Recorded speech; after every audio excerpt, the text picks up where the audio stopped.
Welcome everyone to HR Lounge. Today we'll be discussing quiet quitting, something that is really happening silently with no one discussing about it in the workplace.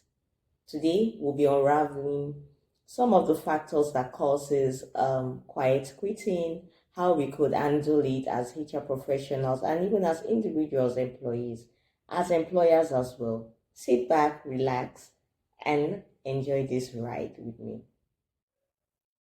Quiet quitting is not necessarily laziness in terms like when you see an employee who is a quiet quitter or quietly quitted their jobs, doesn't necessarily mean that that person is lazy. Rather, it is a means in which employees use in protecting their boundaries. I don't know if you got that. It is a means of them, of employees, protesting against burnout, protesting against lack of recognition, protesting against poor pay, yes, poor pay or unhealthy work culture, just protesting against certain things. So let me use an example. So for example, you cut down employees' salaries, for example, and looking at the realities of today, because they might not necessarily have the opportunity to come out protesting carrying placards, right?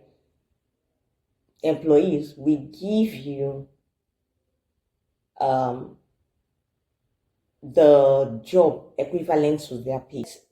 Okay, so let's assume that an employee who earns the minimum wage, 70,000, and then his or her salary is then cut down by 50%. So the person will be getting 35,000 naira, right? As a way of protesting against that, such an employee will become a quiet quitter, will just quietly quit the job in the sense that he or she will not go extra mile again as they usually do. The energy will reduce. They'll start giving you the job value of 35,000 naira, which is just doing what my job description says. If my job description says I should file things, I'm just filing. I'm not going the extra mile to ensure that the filing is properly done, maybe arranging colors or arranging. Do you understand? Or going the extra mile, saying, okay, let me even try and use technology, or going the extra mile, trying to be innovative about that job. They're just doing what it says we should do. That's an employee quietly quitting their job. So quiet quitting is also a way of protesting, like I said, against unfair pay, against poor work culture, against different things that could be happening in the organization, against burnout. So for those that like are over those that are really putting in their best in the workplace, when they are not being recognized and they get burnt out, they quietly just quit. That's another way of protesting. So it's a very dangerous situation because quiet quitting drastically affects the organization. Why do I say so? There's no longer innovation, employee engagement drops, and we know what employee engagement is and how important it is to the organization.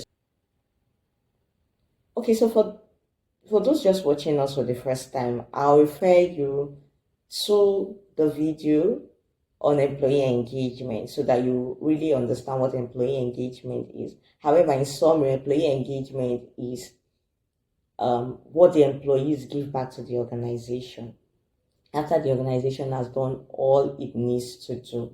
So yes, if employees are not going the extra mile, not putting in their best into their work, you know that productivity will drop, and it's definitely going to affect the business profit wise, whether you like it or not. So quiet quitting is like a cancer that needs to be tackled early in any organization. So let's look at the impact of quiet quitting to employees, employers, and probably even HR managers, but I'll kind of be joining both employers and HR managers together to form up like the organization. So one impact or a few impacts for the employee, it has to do with their mental state. So quiet quitting plays like a mental relief for employees. So like this I mentioned earlier, quiet quitting is a way of protesting. It's a way of creating boundaries for employees. So they just feel rather than just resigning, rather than pretending and just coping with all of this, let me just quietly just do what I'm being asked to do and focus on my life. So it's a way of mentally relieving stress for employees. That's one impact. So like we said, impact is either positive or negative, right? So that's why the employees resolve to quiet quitting. And that's in return, when you quiet quit as an employee, it leads to stagnation. That's because the organization is not seeing any any innovative move by you, the employee. It's going to lead to career plateau, stagnation, no promotion for you. So you can see the negative impact on that. It's also going quiet quitting leads to disengagement, and we know that disengagement spreads. So I, as one employee, once I quietly quit, the energy I bring to work is no longer as I used to, and it's going to spread. My next colleague will feel it and will quietly just resolve to it, because all of us are in this situation together, perhaps. And then it just spreads and it goes on, and it's going to lead to high turnover.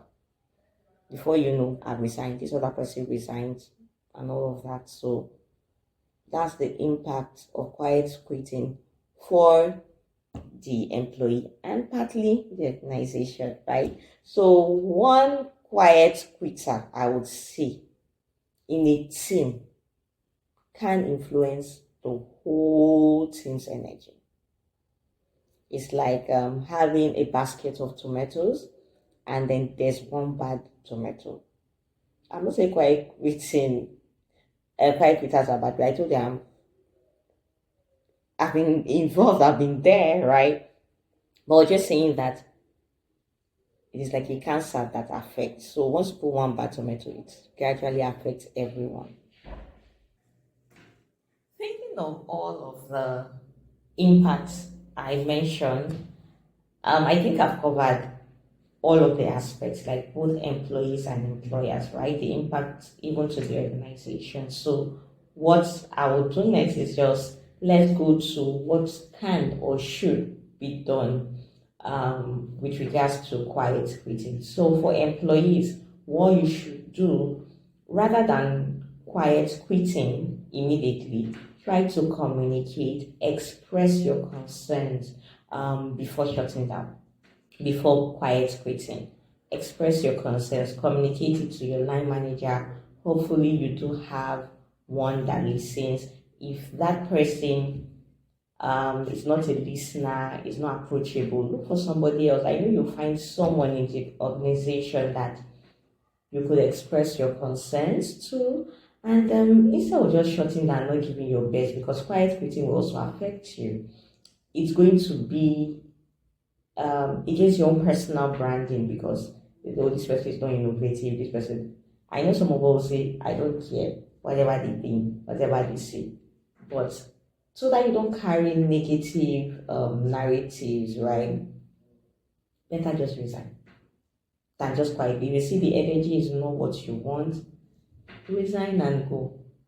Go to where you can bring it and you have positive impact, right? So yeah, that's something you should do. Communicate effectively and express your concerns before shutting down. Set boundaries without disengaging. So even though we know that quiet quitting is a way, another approach that employees use in setting boundaries, but it's not the best approach. There are different approaches you could use. So set boundaries. If for example closes by 5, make sure that within that time before 5 you are putting in your best. And what is time, you are giving your best honestly. You go set boundary, focus on your family. Just There are different ways to set boundaries. Just think about it. They set boundaries rather than disengage. Then ask for clarity. If you are not clear, an instruction is given to you, if your job description is given to you, and you're not clear on anything, do not assume. Ask for clarity, because if you are not clear on certain things, it becomes too cumbersome for you and it becomes like a huge workload, and stress comes in, burnout comes in, and then you are quiet quitting. Ask for clarity. And lastly, I would say you should properly resign again. It's my last point. If you have done all of this and it's not jiving, it's not giving you the results, rather than quiet quitting, because tender your resignation properly, and you are leaving others. Ah boy, it's like here, right? Yes, for employers. I'm sorry, so before, as we want to review, think of other ways that employees could, manage, or what they should do to avoid quiet quitting. Please drop it in the comment section. Same for employees and the organization. Just drop them as we go ahead. Yeah, for employers and the organization as a whole, listen attentively, listen actively to staff concerns. Look at body language. Emotional and intelligence is needed here. So you listen, weigh the options. You might see an employee that was doing very well and then suddenly is withdrawing. Please go ask questions. Listen to the person's concern, because that is a talent. And losing a talent in an organization is going to cost you, because recruiting another talent will cost you both money, both time, and everything, right? Also recognize and reward your staff. Not those doing eye service, performing service. Those deserve it. Because I know that because employees, we want to be recognized, might end up be doing eye service or carry your gas back, do this clear, so that you're saying that you're just pasting up and down. No, don't recognize that. Recognize the service, that those that put in the work, the innovators, recognize them and reward them.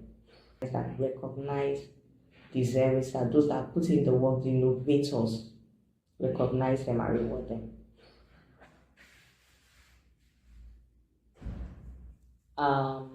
Also, I would say this will be the last point for employers.